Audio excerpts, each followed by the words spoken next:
ఖచ్చితంగా ఈ మేనిఫెస్టోలు ఇచ్చేస్తారు, తర్వాత అమలు జరుపుతలేదు.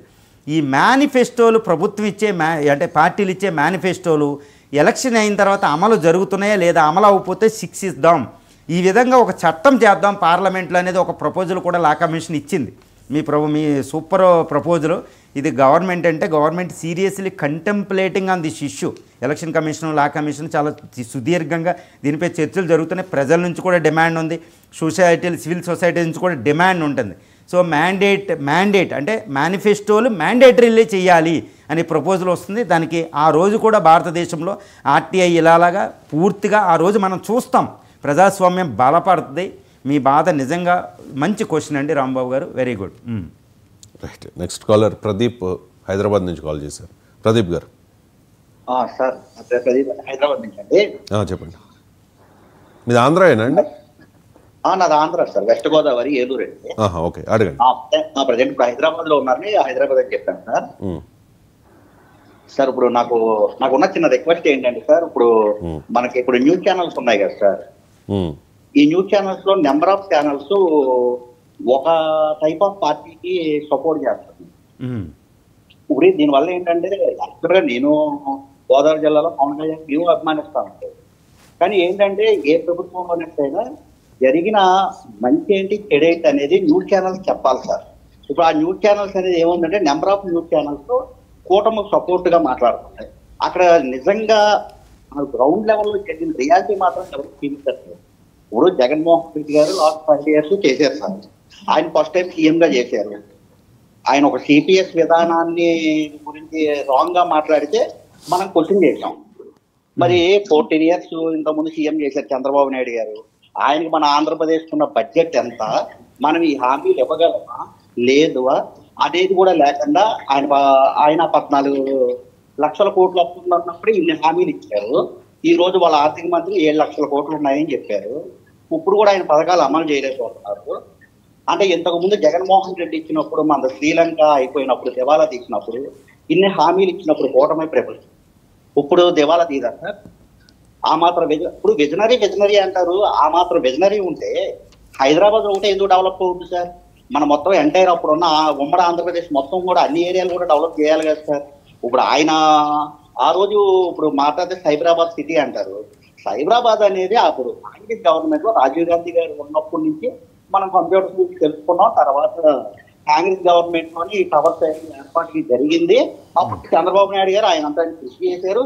తర్వాత వచ్చిన ముఖ్యమంత్రులు గారు రాజశేఖర రెడ్డి గారు కానీ, కిరణ్ కుమార్ రెడ్డి గారు కానీ, నిన్నటి వరకు చేసిన టిఆర్ఎస్ వాళ్ళు కానీ ఎవరో హైదరాబాద్ ని అభివృద్ధిని ఆపలేదు సార్, ఇంటికి వెళ్ళిపోయారు. ఇప్పుడు మన ఆంధ్ర పరిస్థితి ఎలా ఉందంటే సార్, అమరావతి చుట్టూ తప్ప ఏం లేదు.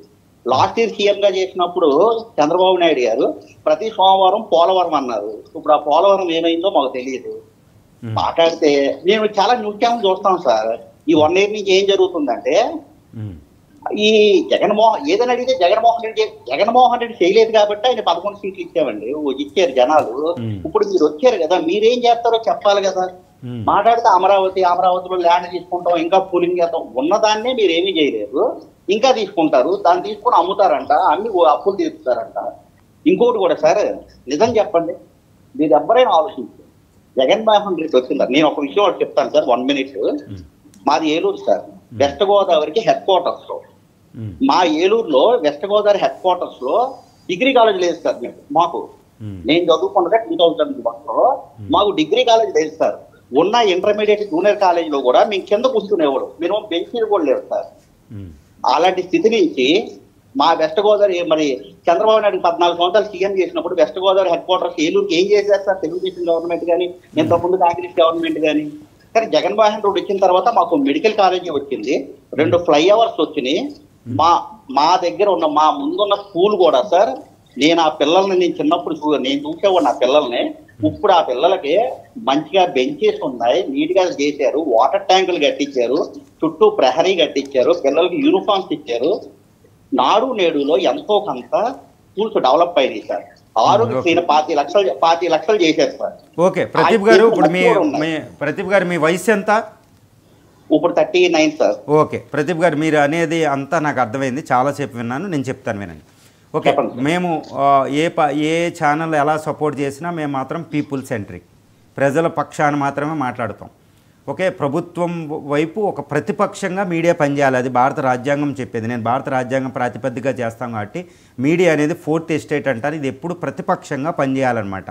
అంటే అలా అని ప్రభుత్వానికి సపోర్ట్ చేస్తూనే ప్రతిపక్షంగా సక్రమమైన విమర్శ, హేతుబద్ధమైన విమర్శ, క్రిటికల్గా ఉండాలి, క్రిటిసిజం కాదు. ఓకే, ఆ పక్షాన్ని చెబితే ఇప్పుడు మనం మీరు చేసిన ఒక పాయింట్ చెప్తాను. ఒకప్పుడు ఆంధ్రప్రదేశ్లో ఓకే 2,70,000 చదరపు కిలోమీటర్లు ఉన్న పూర్వపు ఆంధ్రప్రదేశ్, అంటే విభజించినప్పుడు ఆంధ్రప్రదేశ్లో హైదరాబాద్ ఒక్కదాని మీద ఎక్కువ డబ్బులు పెట్టడం వల్ల హైదరాబాద్ ఒక్కటే విస్తృతంగా డెవలప్ అయిపోయింది. 66 సంవత్సరాల తర్వాత దాన్ని క్యాపిటల్గా పక్క రాష్ట్రానికి వదిలేసి ఆంధ్రప్రదేశ్కి వచ్చేసాం. అది కరెక్ట్. దానివల్ల ఏం జరిగిందంటే ఆంధ్రప్రదేశ్ అంతా సమానమైన అభివృద్ధి కొనసాగలేదు. మీరు చేసింది కరెక్ట్ అండి, మీరు చెప్పింది కరెక్ట్. అది ఎస్, ఆంధ్రప్రదేశ్లో వైజాగ్ పరిస్థితి, విజయవాడ పరిస్థితి, రాజమండ్రి పరిస్థితి, కాకినాడ పరిస్థితి, నెల్లూరు, ఈ నగరాలన్నీ ఏమైనాయంటే అద్భుతమైన నగరాలు. అంటే ప్రతి జిల్లాకు ఒక నగరం ఉంటుంది ఆంధ్రప్రదేశ్లో. అలాంటి నగరాలు ఏంటంటే డెవలప్ అవ్వలేదు.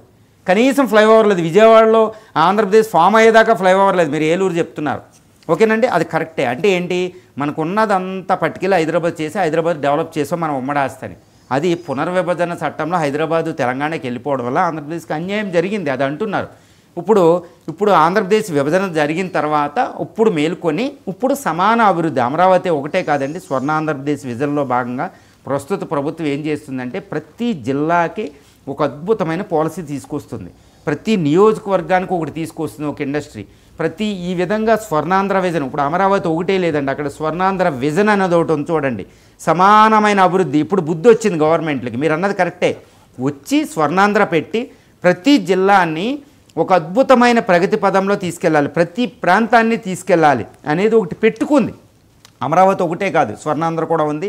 ఆ విధంగా మీరు చెప్పిన ప్రపోజల్ అంటే ఒకప్పుడు మనం చేసిన తప్పు మళ్ళీ రిపీట్ అవ్వకూడదు. అటు రాయలసీమ, ఉత్తరాంధ్ర, దక్షిణాంధ్ర, ఇటు రాయలసీమలో ప్రాంతాలు, వివిధ ప్రాంతాలన్నీ సమానమైన అభివృద్ధి. అందుకని ఇండస్ట్రియల్ పాలసీలు ఇవన్నీ వ్యవసాయ రంగానికి అన్ని రంగాలుగా స్వర్ణాంధ్ర ఉంది.